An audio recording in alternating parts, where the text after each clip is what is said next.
What is up? Thank you for joining on this episode of Dream Big Daily, a Dream Big & Co. podcast. My name's Anthony Dapolito III, and whether you're new or you're joining for the first time, this episode's a fun one.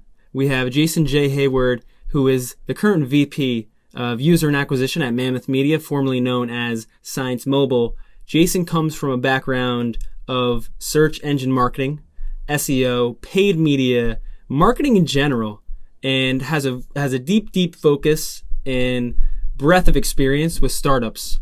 He knows how to build teams, he knows how to get attention, he knows how to use social platforms, and he's done it well with many campaigns ranging from Dollar Shave Club to Urban Fitter, Urban Remedy. It's a cool conversation. He's based in the West Coast, so I hope you enjoy this one, and please watch it in full as we go through many different ways, both personal journey, but also things pertaining to media, paid media especially. Enjoy. Let us know what you think. Review, rate, like, star, etc. And I'll see you at the end. Enjoy this one. Episode 62 with Jason Hayward. Peace.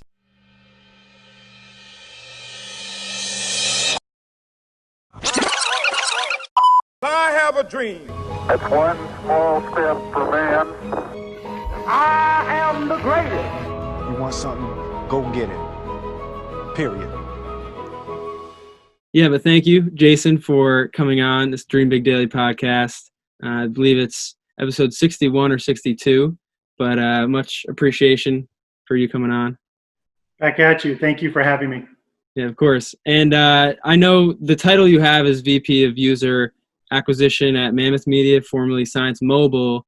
But as we were talking before, I would love for you to discuss, since you worked your way up through like many years to get to a point where you're more of an executive, more in a managerial role, what are some of those key pillars to managing, especially within media? Because managing media, whether it be a company or an agency, there's a lot of moving players, a lot of moving parts.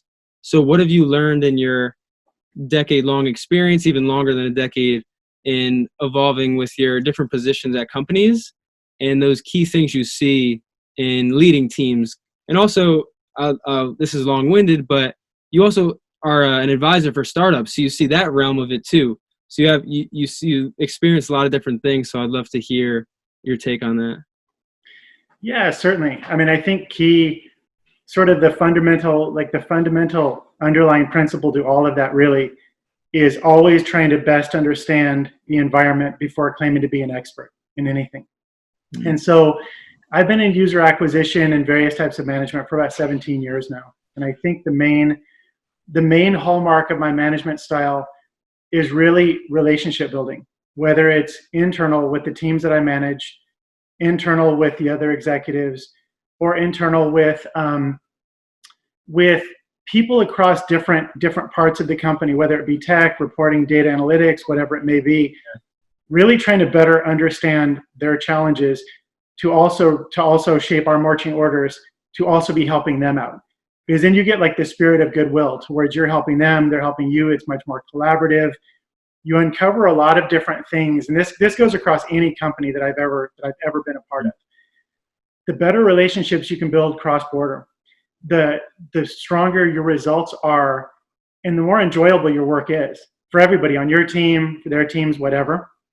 Collaboration's good, especially important with third-party vendors, where a lot of companies approach third-party vendors as, basically just a financial agreement. And I look at it and say it's give and take.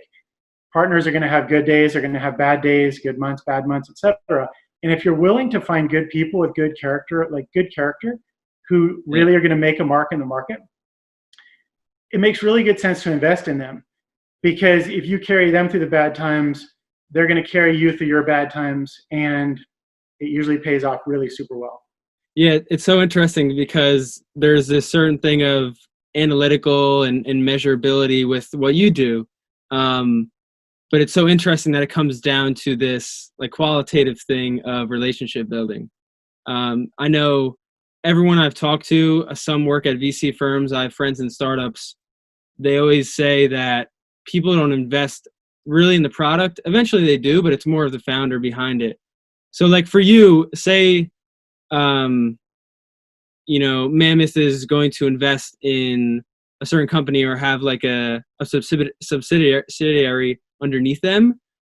What are those things you look for when someone's pitching? Because you said, you can pick up on people's energy relatively easily. Like, what have you seen in your experience with all of that? It's a really good question. And there isn't one true characteristic. I think it's a combination of characteristics, right? And I think it's for entrepreneurs. I think it's for employees. I think it's for everybody, person walking down the street. You find people who are smart, but still humble, right? And people who take in different perspectives and try to remove as much of their own bias. Like, for example, I do a lot of work with Google. And, Google for, a few different years, back in probably 2013 to 2015, one of their products in specific just wasn't working well. But I had a lot of faith in their rep. And the rep kept saying, like, through our relationship, they said, it's not really ready yet. It's not ready yet. When they said it was ready in 2015, I turned it on and it was amazing. And it goes back to this thing of, you can either use all of your capital, all of your political capital to get somebody to do something one time. But if clearly they realize they were burned, you lost that connection. And so when you sit down to talk with somebody, just say like a young entrepreneur who wants some help with their marketing mix, I love seeing the way they talk about it. A, do they have passion? B, are they smart? Like, there's a certain amount of intelligence you need. But C, and this is like really kind of the secret sauce for me, is the emotional intelligence to bring out the best in others and to consult with like multiple smart people and pick their brain for like their true spots of passion and genius, and then put all of those things together. And so for me, it's more about, like, in my career, I feel like I've done super well in bringing out the best in the people around me. I'm very rarely the smartest person in the room. I consider myself average intelligence, but I do feel that I have a strong respect and appreciation for people's passion. And people can be wrong. If they're passionate and they're learning and you're giving them feedback and they're learning, you notice each iteration they keep getting better, they're going to do amazing things unless you dissuade them. And so for me, that's the thing. And I look for that in every aspect, not just in managing people, but the last two hires I've made had basically zero experience. And they've turned out to be amazing because I taught them what I knew. And then they went out and they researched a bunch of stuff, and they've actually improved my game because they've learned with a fresh perspective, and they brought it back to me. And it all came through trust, right? It's like, I don't consider myself a political person. I mean, here's who I am. I try to bring out the best in them, and I try to learn from them. And we joke about that sometimes. So yeah. Did that answer your question? I know my answer is a bit long-winded. No, that was perfect. And to the last point, especially now with as someone who focuses on mobile and products within digital, the generation that has access to all that has this innate sense of quickness given to them. So to the last point, I thought of patience when you brought that up.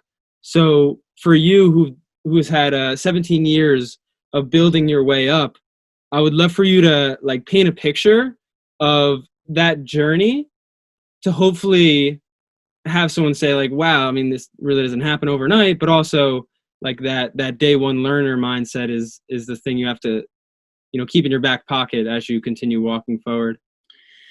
Yeah, yes, that's a great one. So 17 years ago, I was fortunate enough to be hired at a really good search marketing agency called Web Metro. And I live in Westlake Village, California. This agency was in a place called San Dimas, which I don't know if you're familiar with Southern California, but it's roughly a 3-hour drive both ways. So 6 hours of my day was spent commuting. Wow. But in my interview with the CEO. I thought mine was, I used to do 1 hour total there and back to high school, but I can't imagine that. Yeah, this was 3 hours each way. And it was, the CEO is a really passionate guy. And actually the entire company, they were very passionate. And I realized that I could really learn and get a great foundation through them. So it was time super well spent. And one of the things that I learned was that you have certain people who have expertise in certain subjects. And if you're in a good place with them, they're going to be very willing and open to teach you. And especially 17 years ago, it was truly the Wild West. We were just figuring stuff out as we went. Rules were being broken daily. Google was wide open, Yahoo, Overture. I mean, just kind of all the early ones are just wide open at that time. And the thing that I learned was that the people who did well were, as you said, the lifetime learners. And the people who failed, I realized within 2 years, after leaving WebMetro, I realized within 2 years the people who failed miserably were the ones that were quote unquote experts, because it was a new field, and they weren't willing to change their approach. And they would get hired into a company and they would swear up and down that they were the experts because they had this background, because the agency actually had a really good reputation. And they became stagnant, and then it was too late to catch up. And so for me, I still have most of the friends I was there with, the people I was close with there, are still very good friends of mine. And so in every company that I've gone to since WebMetro, I've come in with this thing where they'd look and they'd say, oh, you're the expert because you have this background. And I'd say, yeah, but I want you to take a look at my creatives. Do my creatives make sense to you with your great understanding of the company? And then take in the feedback. And the senior management in all of these companies has always said very, very consistently, the thing that they liked most about me was the fact that I acted like an owner when I was an employee. I spent their money like I'd spend my own when it came to marketing dollars.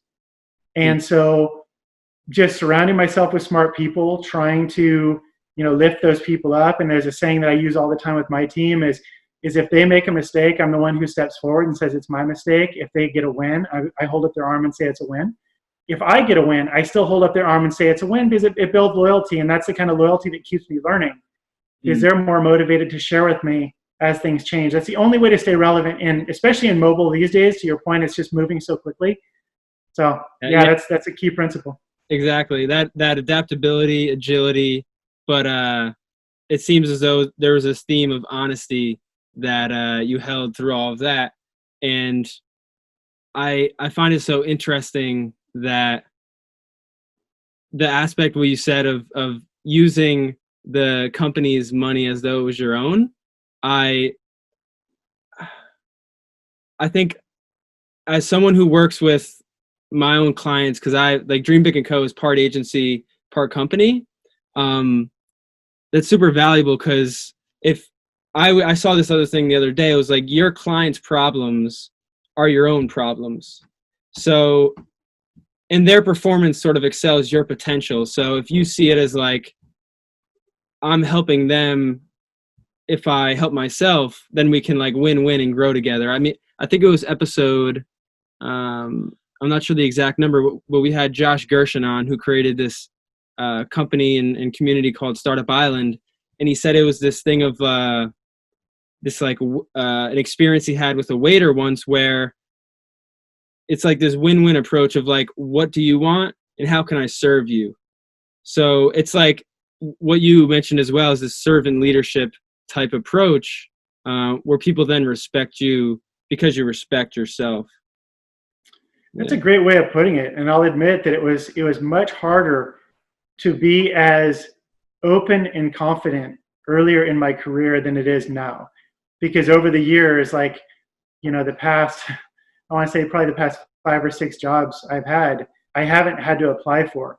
They were people who I already knew, that we already had a track record and a history, and they said, hey, we're trying to do this, this, and this. Can you do it? And sometimes I have those conversations. I say, no, I can't do it, right? Like, and I wouldn't go for it. But when they would have like a specific pain point, I knew I could solve it.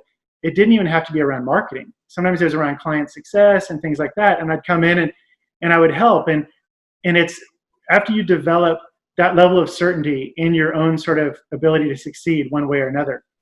If you join a new company, if it doesn't work out, well, it's okay. I feel like, great, I have this list of connections. Benoit Viterre, who's my CEO at Mammoth Media, he's also my best friend for 15 years. And we've had, probably 5 different companies together. And we always know that we have the safety net of our reputation should things go south. So if I walk into a room and he and I routinely joke, he says, what happened to this? And I'll joke, I'll say, I don't know what I'm talking about, right? And he says, yeah, right, I know better. It does give you a level of confidence over the years that I definitely didn't have in the first couple of years. But I have always tried really hard to take in the ideas and opinions of smart people. And when I've used those, I don't ever try to rebrand them as my own.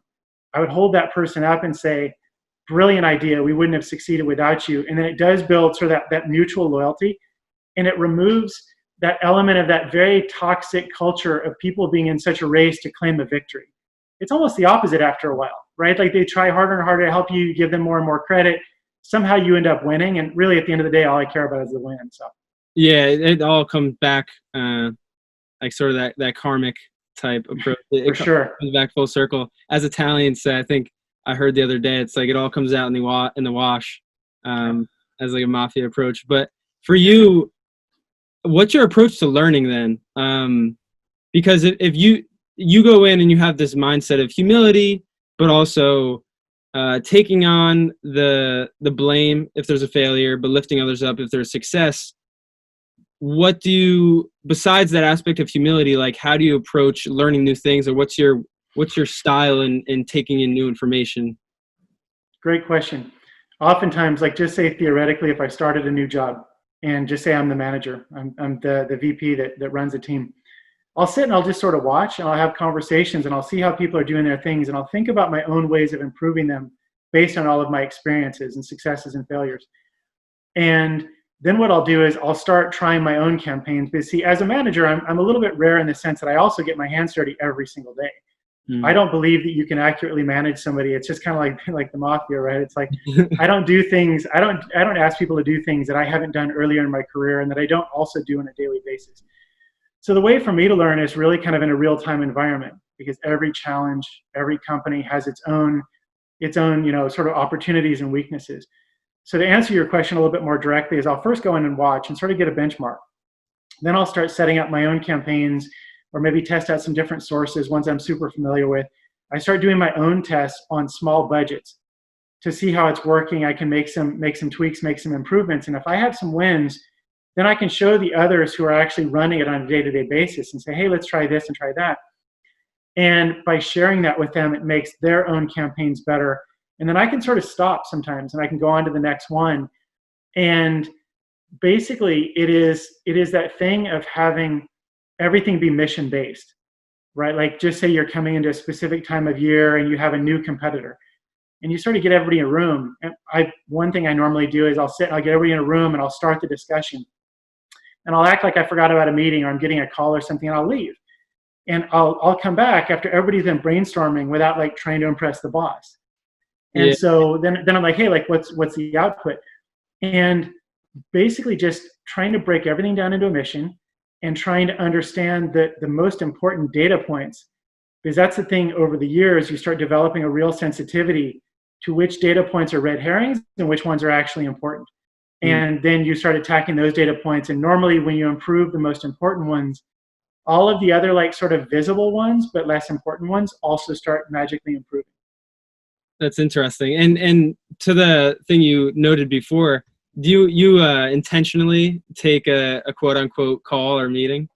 Like even if you have one, I like that. Yes.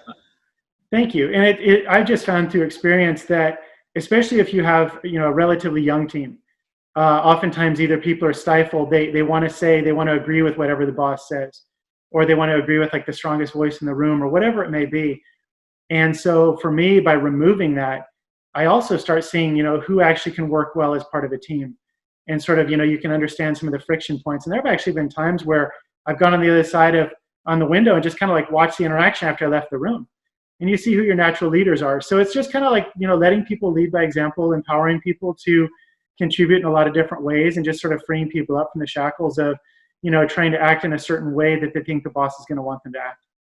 Yeah. Like removing that barrier. One of the weaknesses I once had was trying to impress others, or like usually mentors too, like trying to act a certain way to live up to an expectation that they have, but that just showed like a major flaw in my being. So it took some time to realize that, but to that point, it's just removing any barriers is just easier than trying to work through it. Like that thing of changing your environment to really upgrade the new behaviors you want. But yeah, you can go. No, I'm sorry. Were you finishing, or did you have anything else? I was finishing, and then I want to go into a different avenue of something with data, but I would love to grab your point while it's top of mind.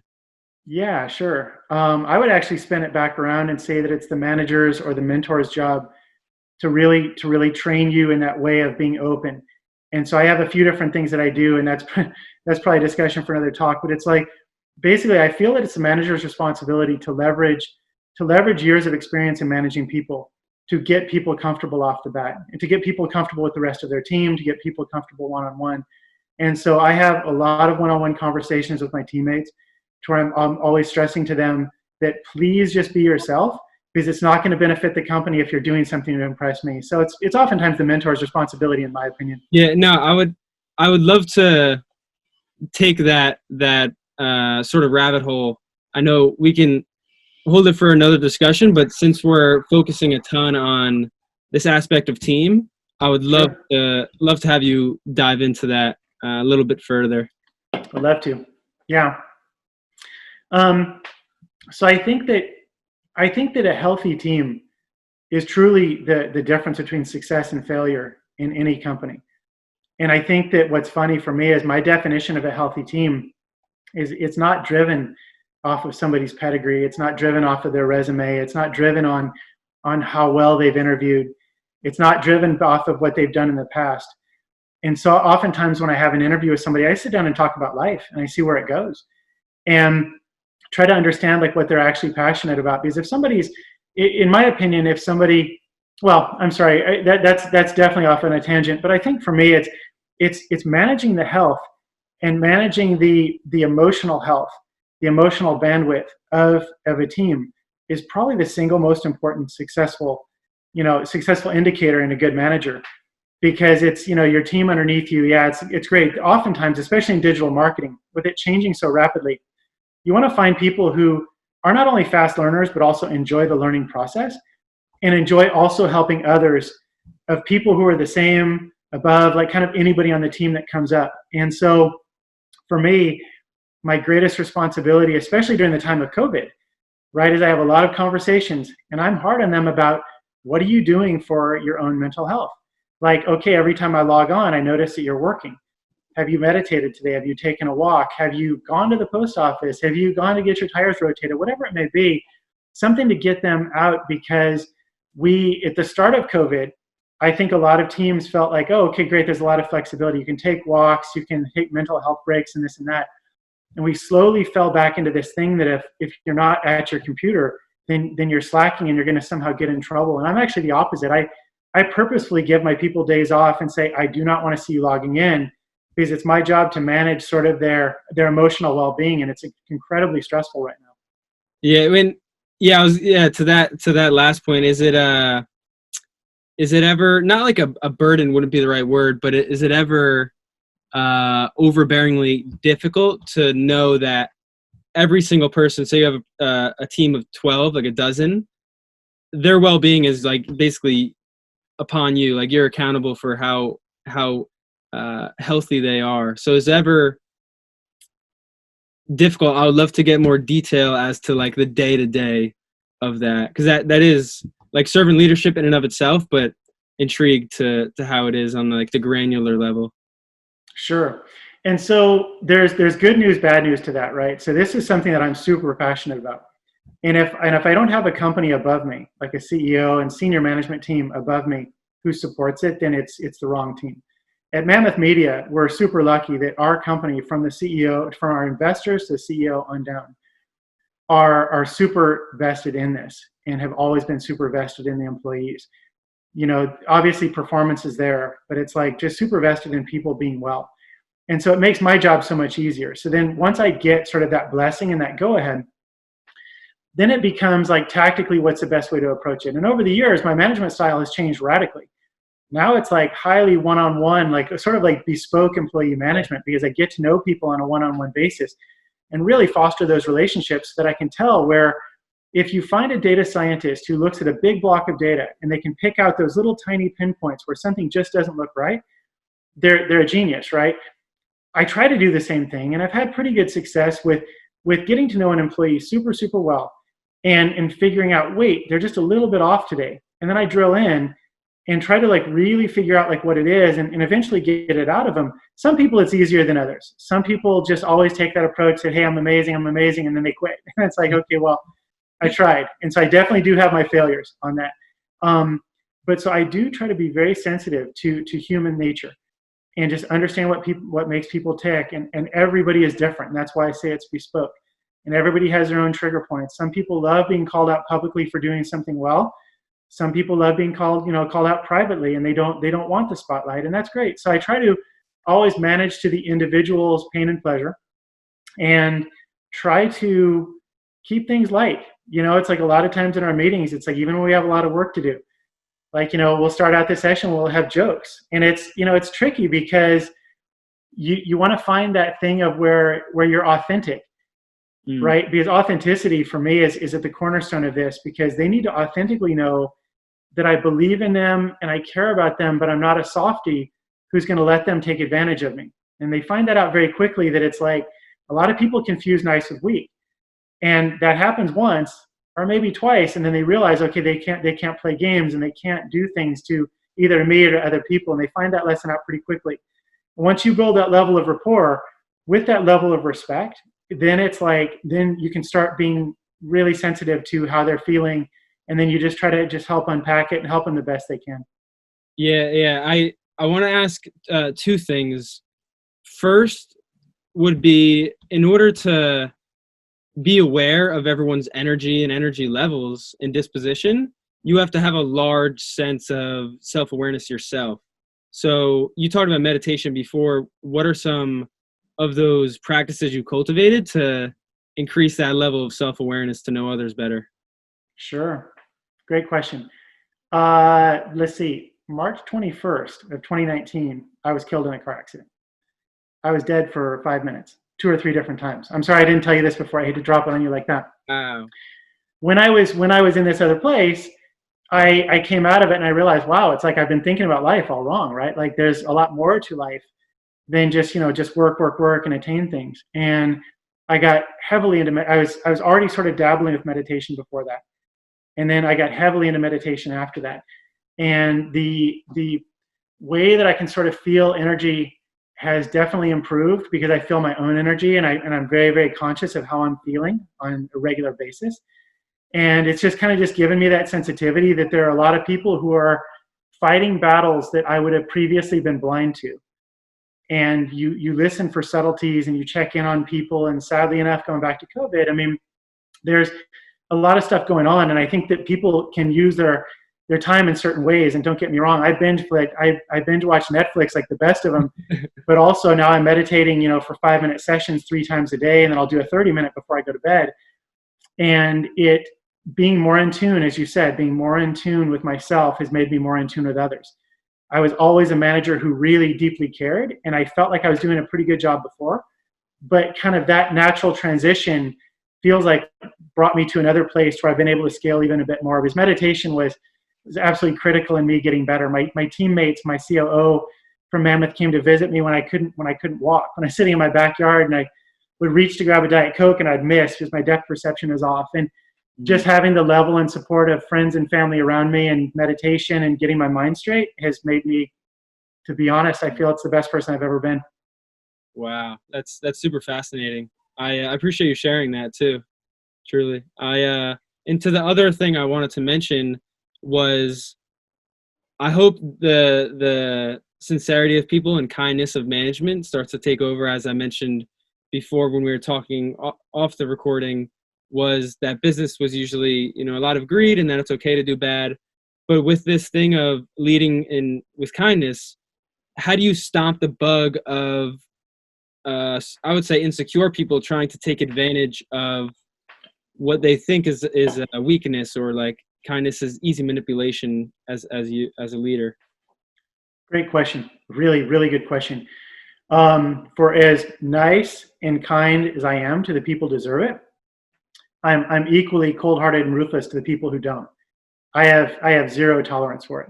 And so for me, like, my advice to any CEO out there is, you should definitely cultivate a highly collaborative, kind, supportive environment. And if you find a person who takes advantage in that in any way, shape, or form, you give them a very stern warning. And if they do it again, then fire them.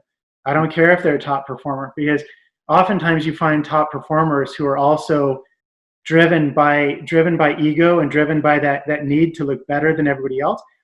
it's, pick your poison. It's like either, they're going to kill your culture and they're going to rot it from the ground up, oftentimes before you can even catch it if you don't pull them out early.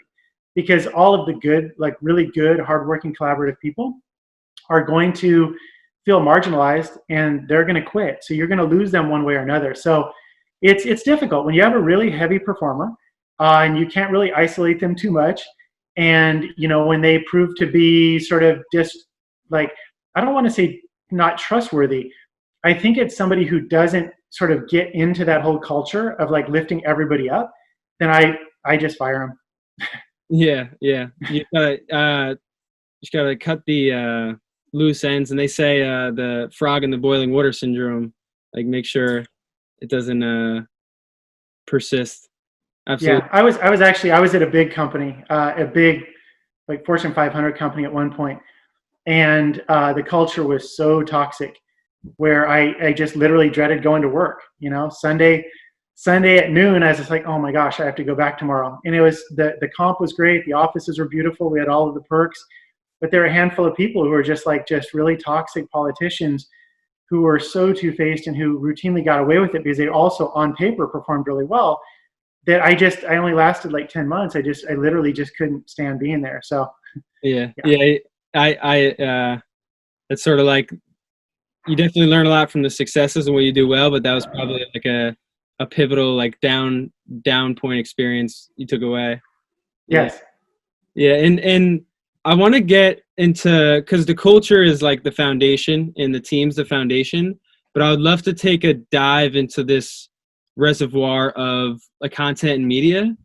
I would love to get, if you would like to share, because I like to use examples as ways to have you give value, instead of just step by step. Sometimes you've helped a lot of bigger campaigns. I know in your bio you have Dollar Shave Club, Urban Fitter, Urban Remedy.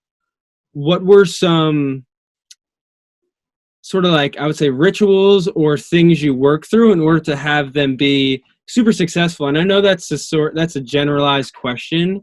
So if you want to focus on just one, that would be great. But I'd love to hear some insight into those specific experiences. Yeah, certainly. And I think that all three of those were also just a rush to manage, where Dollar Shave Club obviously was, the success that we had in search marketing was driven hugely off of the virality. The brand terms got searched really well. By the time people got to the landing page, which was a phenomenally well-built landing page and a great funnel, then all of a sudden they go through and they get the product, and it's an amazing product. And the churn rate, I still have Dollar Shave Club to this day, 5-6 years later. That was a company that was just really super intelligent about every step of the process. And it sort of like invented like irreverent marketing. Mike Dubin, the CEO, I've never seen a viral video as good as that one. Yeah, that was good. And he's just a naturally strong, he's also a naturally strong leader. He's amazing in so many different ways. So I was I was working for Science Growth Labs, it was called at the time. It was an internal search marketing agency, or an internal agency at Science, the venture capital accelerator here in Santa Monica. And Dollar Shave Club being being one of the Science companies, I got a chance to do it. And so that one was a rush because it was purely driven off of branding. And so that every day was just kind of like learning to cut, so basically my morning ritual was I'd see how much we spent the day before, and I'd run like a 7 or 14 day look back in Google AdWords and find impressions or search terms that had a lot of clicks but didn't convert for whatever reason. You find all different kinds of variations, and just simply block those out. And so what would happen is your cost per acquisition would keep going down. Their retention of clients that they won kept going up because people just never quit. And so the LTV I had to work with would let me keep bidding higher and higher into higher quality buckets of traffic. And so that one was a rush because the biggest race was really just like keeping the reporting clean, which was hard. And I didn't always do a great job of it, to be honest, because it was growing so fast with all these different offshoots and variations, but mainly making sure that the budgets weren't capping too early in the day. And so that was kind of a morning ritual for Dollar Shave Club. And you'd see at certain times, ebbs and flows. New pieces of content were released, new videos were released. But it just seems like it always kept coming back to the original video, which still is timeless. I watched it the other day and I still love it. Urban Remedy was a tricky one because it is a juice cleanse. Basically, it's a juice cleanse product. And I have a funny story, so I'll give you an exact story on that. So I started working at Science just before Thanksgiving back in 2012, 2013, somewhere in there. And I remember I took over the account from somebody else who was just leaving. And I made a bunch of moves that I thought would be amazing based on my experience. And the campaigns tanked. The cost per acquisition shot through the ceiling and conversion rates dropped. And I looked and I was like really freaking out to where I just like refused to leave the office. I was sitting there beating myself up. And one of the other people who worked at Science, one of the other companies, laughed and said, duh, it's a juice cleanse. It's almost Thanksgiving. Who's going to do a juice cleanse right before Thanksgiving? Yeah. And then all of a sudden I was like, okay, it just really reinforced that thing of you have to ask around and you have to get contextual relevance. And I looked at the year before. The data the year before was super incomplete because they didn't have a full year of data is what I'm trying to say.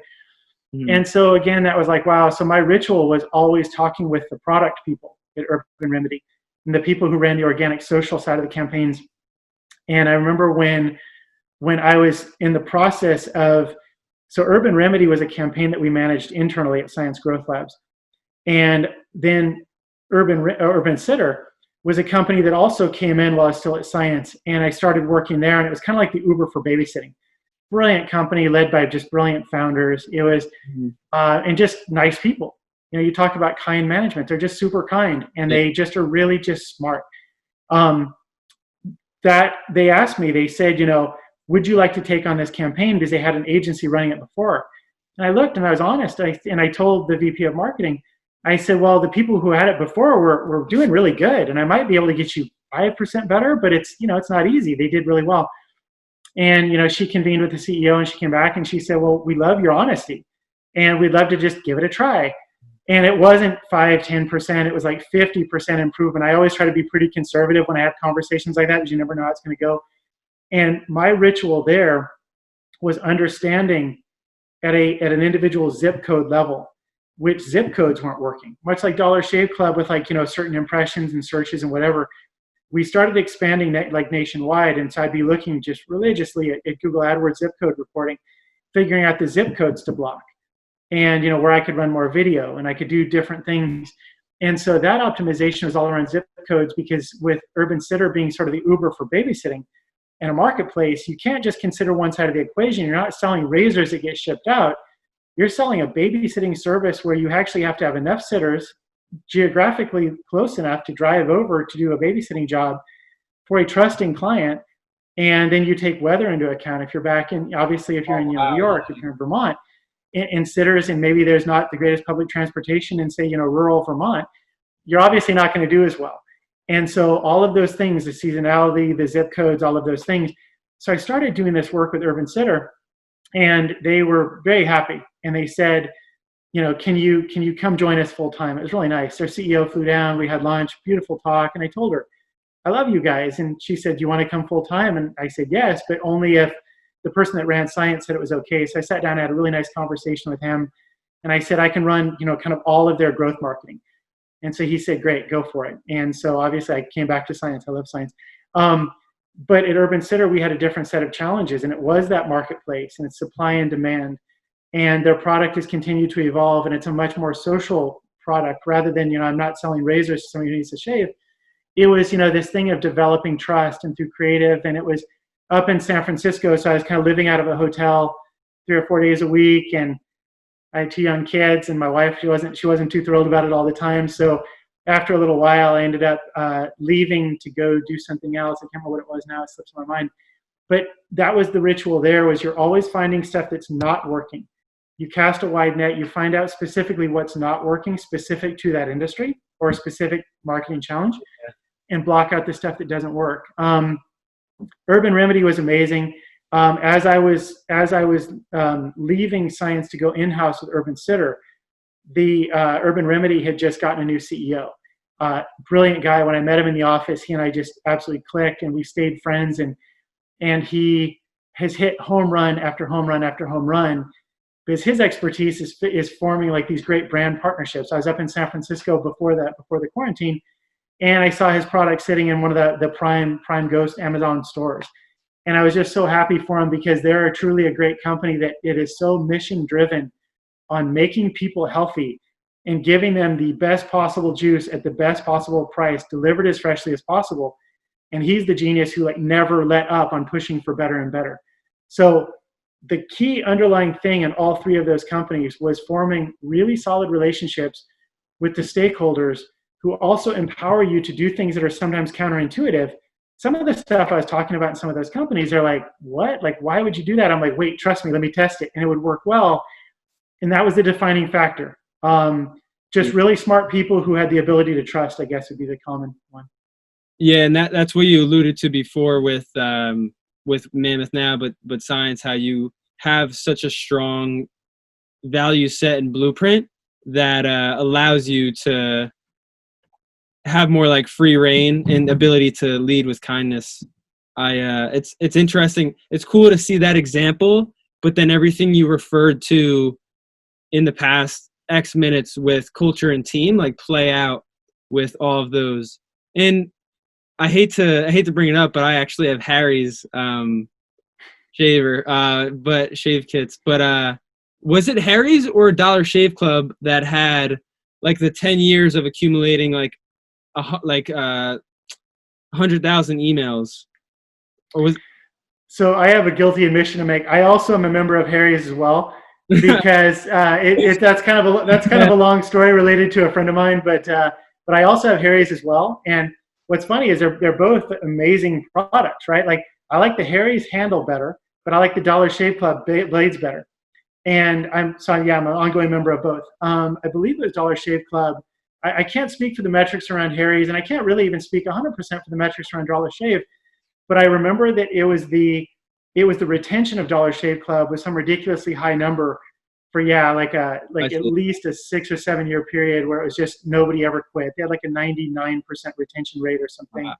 Wow. Just they had such a fixation on quality and service. Their customer service, in my opinion, to this day they're just absolutely second to none. Yeah, and I like how you brought up with Urban Remedy and Sitter, but also Dollar Shave Club. It was like this product, but then this service-based thing, and having to sort of leverage different things to have different outcomes. And the thing I was going to bring up is more within product.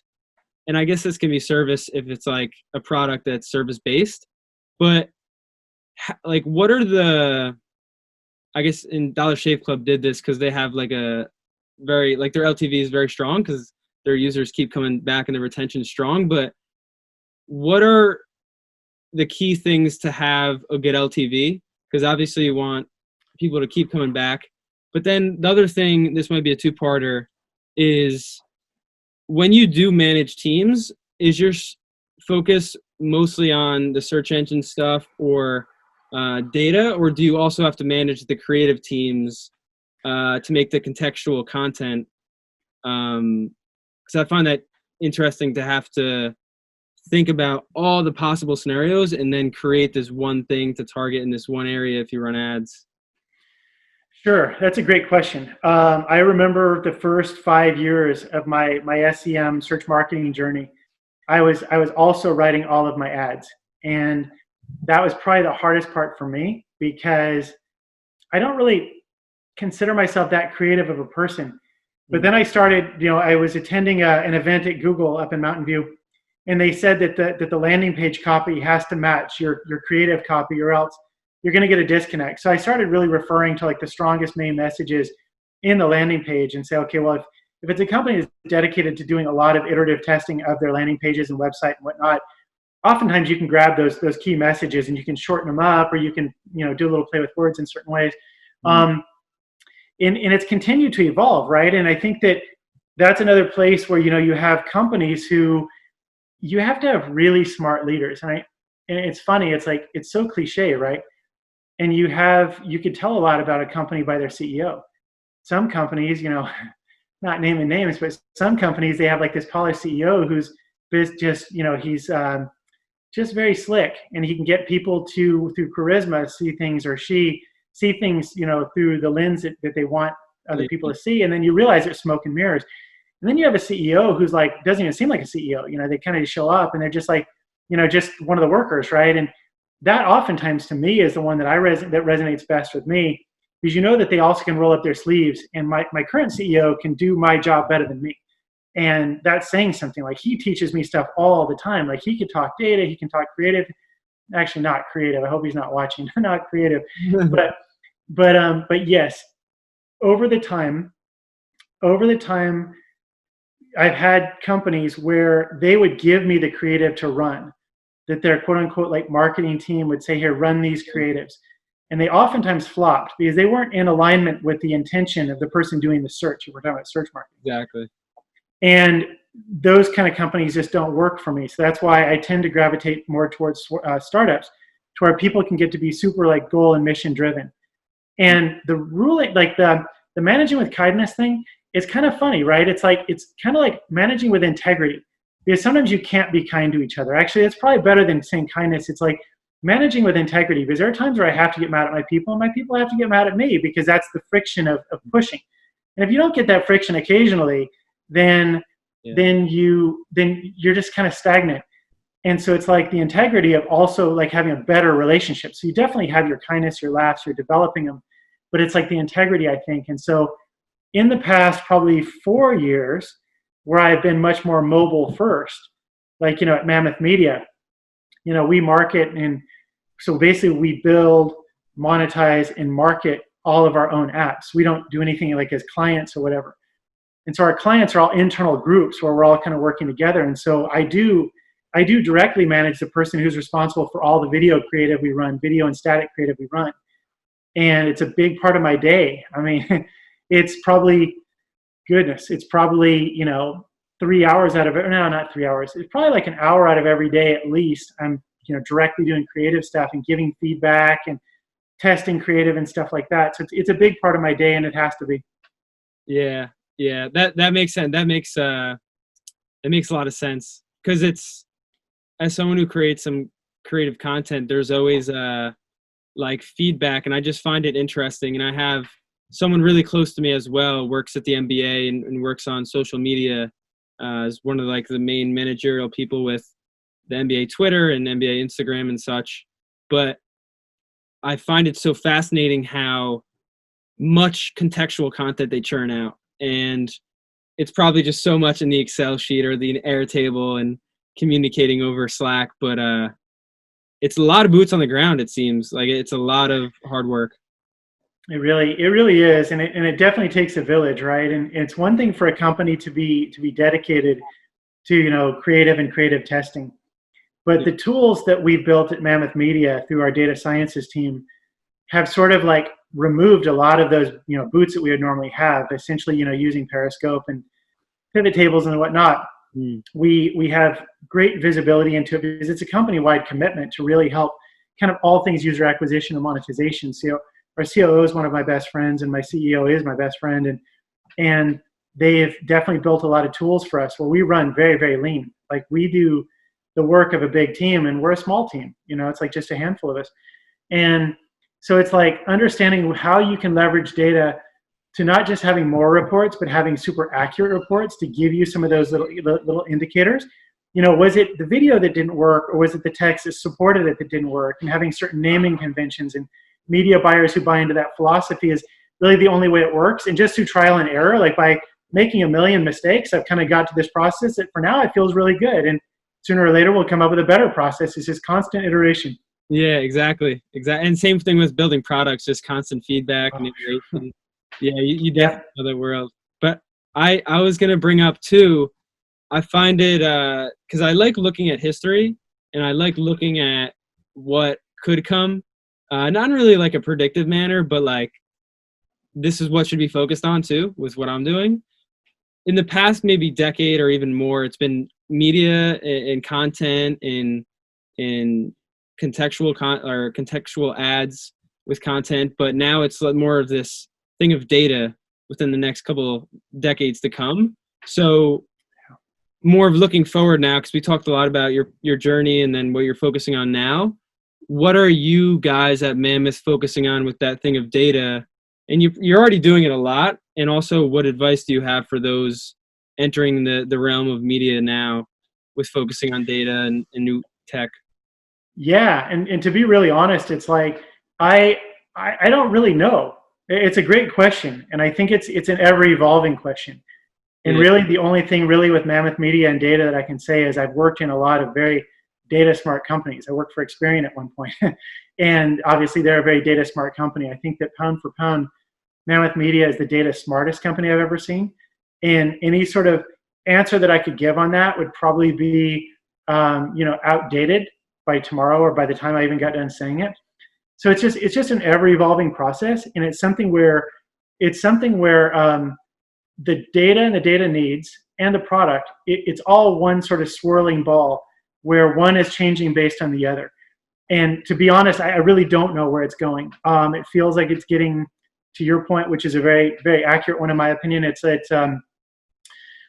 getting to be more and more critical of how that data is used, how we collect that data. I mean, obviously with Apple's news of taking away the IDFA identifier for iOS 14 and sort of limiting a lot of that visibility, I mean, obviously the entire mobile industry is going to change. And again, in what way, I don't know. Like, with a crystal ball, we're definitely taking steps and making moves to be ahead of the curve, because we always like to be like the first person doing something. Like a lot of the big social platforms, we were like one of the first handful of people to be buying on that platform. We're trying to get ahead of the curve, but it's like the headlights just keep illuminating different twists and turns in the path. So I don't know where it's going to go, to be honest. I'm sorry for long-winded answer to say nothing. No. There's definitely stuff in there. And I think in order to, like you said, test early and be a first mover in experimenting on new platforms, you have to have that day one learner that you alluded to in the beginning. And it also comes down to, relationships in a big way. Like we have very deep relationships with TikTok and Snapchat, and Google is really resuming. And we're very fortunate to have a front row seat to a lot of the amazing things that these people are doing. These companies are super dynamic and super innovative, and it's our relationships, again, from the CEO on down, it's our relationships that really sort of keep those doors open, because if a relationship is one-sided, they're not going to knock twice. They don't need to.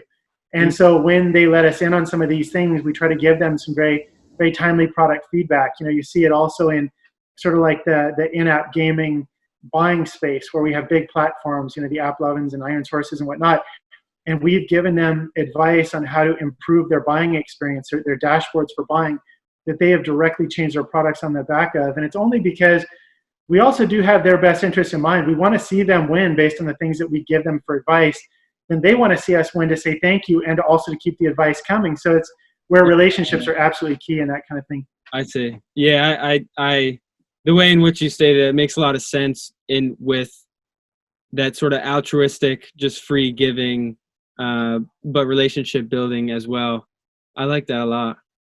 And was there anything, because my cup of questions is sort of filled up, and there was so much gold and gems within this conversation, but I would love to leave the door open for you to mention anything top of mind. I know I like asking about what you've learned this year, and I know you've talked about that with how you guys been adjusting since COVID hit at Mammoth, but I would love to, if you have anything, to leave that door open to mention anything you want. No, that's great. And again, obviously it's a true pleasure coming in and talking with you about these things, because they are things that I'm very passionate about. And there are things that just make life fun when you can have a company and a career that you actually enjoy doing. Like I work basically 7 days a week, a few hours each day on the weekend, because I enjoy it. And I think that I would really urge people to not settle on a company because of a paycheck, and to find that company where they can really get that feeling. Because there are a lot of companies that won't be a fit. And all of these things I'm talking about being a good manager and all those things, people deserve that. And I think until managers are held accountable for not being that way, it's going to continue. And the big thing I've learned since quarantine is that a commute can actually be fun if you use it.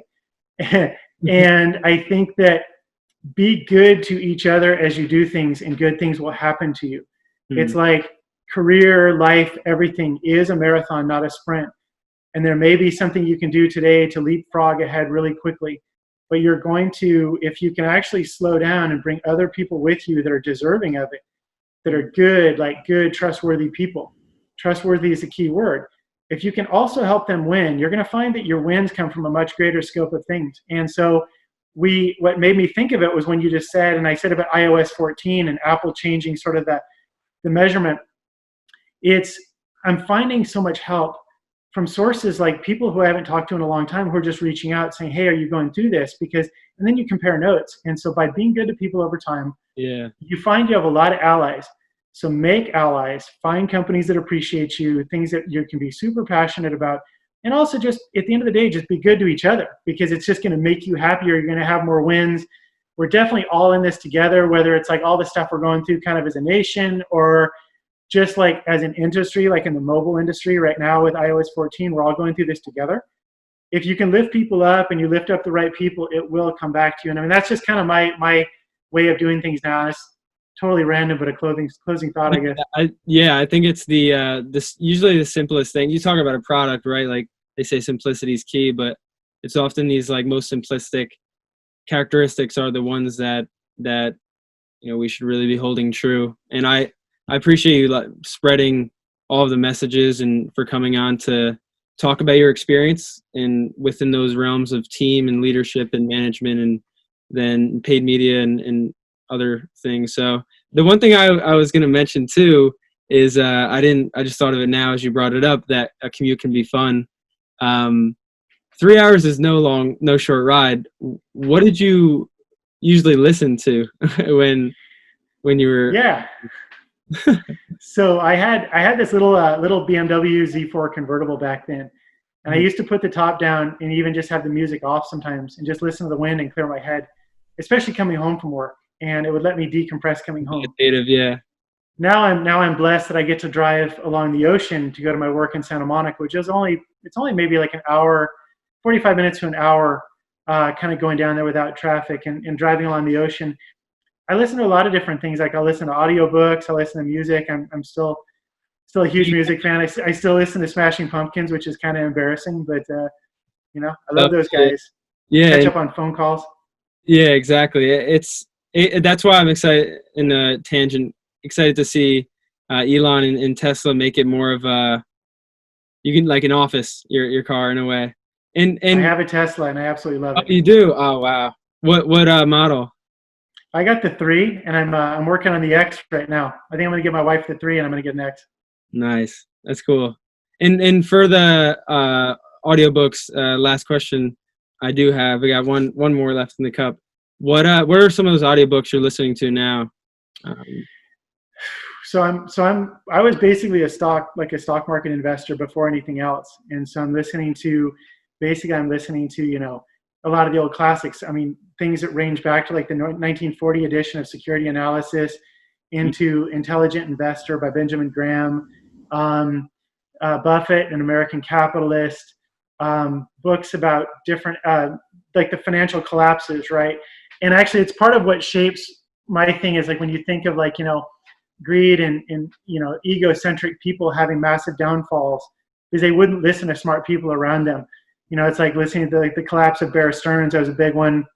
I think the last one I listened to regarding that was Colossal Failure of Common Sense. And that was, all about sort of the financial crisis, Bear Stearns, Lehman, and whatnot. I listen to a lot of those things. And what's funny, and actually I don't want to be remiss. I need to mention this. When you manage with my management style of sort of like really empowering people, you're going to have a lot of people disappoint you. I should have said this, and it's been a while since I've been disappointed. When you manage with such an open sort of like caring style and really investing in people, you're going to have a lot of people. I want to say 60, 70% of people miserably let you down. And that's where you just pull the cord and without any sort of guilt, fire them until you get the people in who really thrive under those circumstances. And it really sharpens your sense to who deserves it and who doesn't. And so my style is definitely ruthless in the sense that I only invest in people who deserve it. When you find those people, it's ultra satisfying.